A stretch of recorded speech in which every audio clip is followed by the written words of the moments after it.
की पुण्यामध्ये गृह खाते हे 100% अपयशी आहे।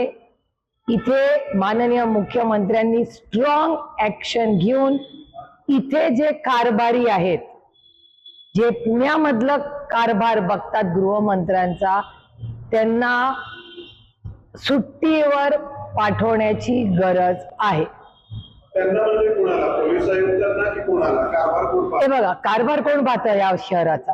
जो गृह मंत्रालयाचा इन्चार्ज असेल त्याला सक्तीच्या सुट्टीवर जाण्याची गरज आहे। ही गोष्ट मी वारंवार मागणी करते। याचं कारण असं, data speaks louder than words.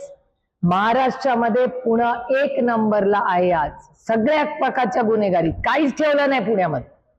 कोयता गँग कोण कुठल्या तरी एका ब्रिज वरनं ढकलून कुणाचं तरी हत्या करते।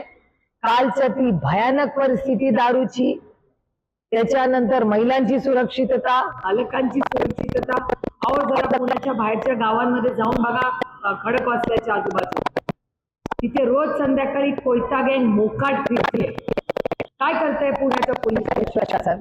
आणि मी पूर्ण प्रशासनाला कधीच जबाबदारी धरत नाही। याचं कारण माझा महाराष्ट्राच्या पोलिसांवर पूर्ण विश्वास आणि त्यांचा सार्थ अभिमान आहे। पण त्याची मूठ बांधणारा जो पुण्याचा कारभारी आहे, त्या कारभार्याला सक्तीच्या रजेवर पाठवण्याची वेळ आलेली आहे। नाही, ती ऑलरेडी गेली आहे। तरी मी ही शेवटची विनम्र विनंती करते महाराष्ट्राच्या माननीय मुख्यमंत्र्यांना, नाहीतर आम्हाला आंदोलन करावं लागेल। नाही, सक्तीची, रजेवर नाही, सक्ती। त्याची इन्क्वायरी झाली पाहिजे की पुण्यामध्ये एवढा क्राईम वाढला कसा, याची इन्क्वायरी झालीच पाहिजे।